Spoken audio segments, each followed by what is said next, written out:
BBC News with Sue Montgomery. China has hit back at America's suggestion it was considering supplying weapons and ammunition to Russia for its war in Ukraine, saying Beijing would never accept US attempts to dictate Sino-Russian relations. The comments from China's top foreign policy official Wang Yi follow a meeting with the US Secretary of State Antony Blinken. James Landale reports.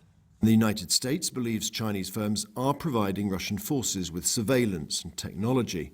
The US fear, of course, is that Chinese weapons could make a material difference on the battlefield.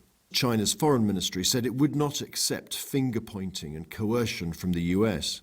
Mr. Wang told the conference that China was not a party to the crisis in Ukraine, but nor was it standing idly by. China is expected to unveil shortly a so-called peace plan that some analysts fear might further divide the West from countries in Africa and Asia which oppose defending Ukraine. Burkina Faso has announced the official ending of the French military operation in the country. The heads of the Burkinabe military and the French Sabre Force attended a flag-lowering ceremony in a military barracks near the capital, Ouagadougou. The US Secretary of State Antony Blinken has announced a further $100 million of aid to Turkey following the devastating earthquake. He viewed the damage from a helicopter. After visiting an aid logistics base in Turkey, Mr. Blinken said the US was involved in a long-term effort. The most important thing right now is to get assistance to people who need it, to get them through the winter, and to get them back on their feet. Simply put, the United States is here. We stand strongly with the people of Turkey and the people of Syria through our NGO implementing partners, and we'll stick with it until we all get the job done. Turkey has now ended rescue efforts in all provinces except those hardest hit. The German war film All Quiet on the Western Front has won Best Film at the annual British Academy Film Awards. It took 7 prizes overall. The film Navalny won Best Documentary. The investigative journalist Christo Grozev, who made a large input into the film, was controversially banned from attending tonight's ceremony in London after being told his life was in danger. The film is about the plot to poison Russia's opposition figure. His daughter, Daria, speaking before the ceremony, said she was pleased that the documentary was doing so well.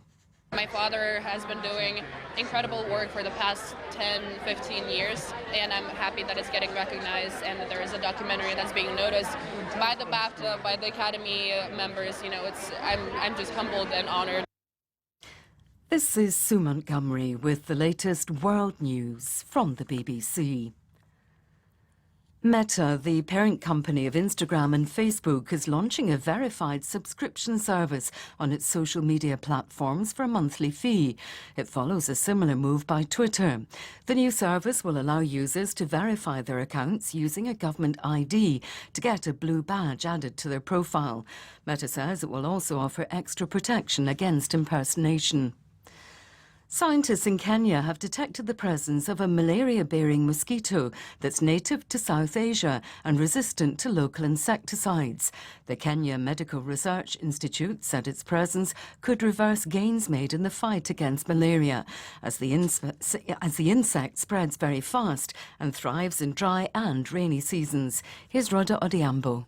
Researchers now fear that if many countries are detecting this type of mosquito, that means malaria will no longer be seasonal, because in many African countries, malaria cases are mostly high during the rainy seasons because the mosquitoes that we have in many African countries don't do well in very dry areas. This particular mosquito can survive in both dry and wet areas and can also lay eggs in water containers, especially in urban centers, places that do not have access to tap water. Thousands of anti-government demonstrators have taken part in a rally in the capital of Moldova to protest about the pro-Western government and high fuel prices triggered by the war in Ukraine. Russia cut gas supplies to Moldova last year, but the protesters blamed the Moldovan government, saying it alienated Moscow with its pro-Western policies. The body of the Ghanaian footballer Christian Atsu, who died in the Turkish earthquake, has returned home. The flight was met in Accra by members of his family, as well as government and football officials. Christian Atsu was found dead last week under the building where he lived. BBC News.